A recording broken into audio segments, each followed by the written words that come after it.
నమస్తే, welcome to Andhraprabha. నేను విద్య.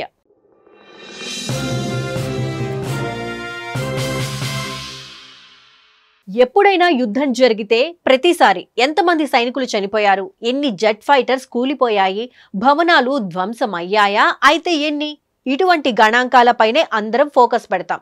అంతేకాదు వీటిని బట్టే గెలుపోటములను సైతం నిర్ణయించేస్తాం. కానీ మిలిటరీ విశ్లేషకులు మాత్రం వార్ డేటాను పరిశీలించి దాన్ని బట్టి ఈ గెలుపోటములను నిర్ణయిస్తారు. వార్ జరిగిన తర్వాత ఏర్పడే నష్టం రెండు వైపులా ఉండి తీరుతుంది.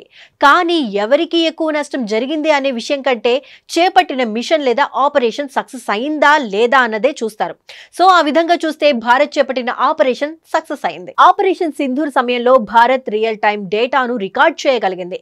ఈ డేటాలో జెట్ ఫైటర్స్ కి రూట్ మ్యాప్ ఇచ్చి టార్గెట్ ఎక్కడ ఉంది, రూట్ మ్యాప్ ప్రకారం ఎక్కడికి వెళ్లిన తర్వాత మిసైల్ లేదా గైడెడ్ బాంబుని రిలీజ్ చేయాలనే విషయాలన్నింటినీ నిర్దేశిస్తారు. ఆ తరువాత నిర్దేశించిన టార్గెట్ ను ఖచ్చితంగా ధ్వంసం చేసిందా, లక్ష్యాన్ని ఎంత యాక్యురేట్ గా ఢీకొట్టిందనే విషయాలన్నింటినీ రియల్ టైంలో రికార్డ్ చేస్తారు. భారత్ పాకిస్తాన్ మధ్య యుద్ధమని చెబుతున్నాం, కానీ ఈ రెండు దేశాల ఆర్మీ కానీ నేవీ కానీ ముఖాముఖి తలపడలేదు. ఈ నేపథ్యంలో ఆపరేషన్ సింధూర్ను కాన్ఫ్లిక్ట్ అంటే బాగుంటుంది.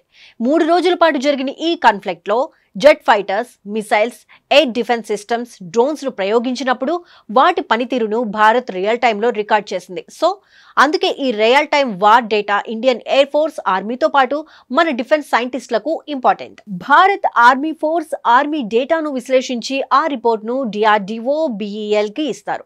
వీటికి చెందిన సైంటిస్టులు శాటిలైట్ డేటాను విశ్లేషించి ఎయిర్ ఫోర్స్ ఆర్మీ రిపోర్టుతో పోల్చి చూస్తారు. మిసైల్ ముందు భాగంలో ఉండే సీకర్, మధ్య భాగంలో ఉండే ఏవియానిక్స్, గైడెన్స్ సిస్టమ్ల పనితీరును మరింత అభివృద్ధి చేయడానికి ఈ రిపోర్ట్ బాగా ఉపయోగపడుతుంది.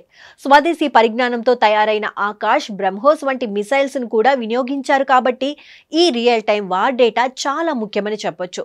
దీన్ని ఉపయోగించి ఈ మిసైల్స్ ను నెక్స్ట్ వెర్షన్ ను అభివృద్ధి చేసే అవకాశం ఉంటుంది. అయితే ఇప్పటి వరకు నాటో దేశాలతో పాటు అగ్రరాజ్యం అమెరికా దగ్గర మాత్రమే రియల్ టైం వార్ డేటా ఉంది. ఇప్పుడు భారత్ కూడా ఆ దేశాల పక్కన నిలిచింది. అంతేకాదు 80% కంటే ఎక్కువ యాక్యురసీతో టార్గెట్లను ఛేదించిన మిసైల్ డేటా భారత్ దగ్గర ఉండడం విశేషం.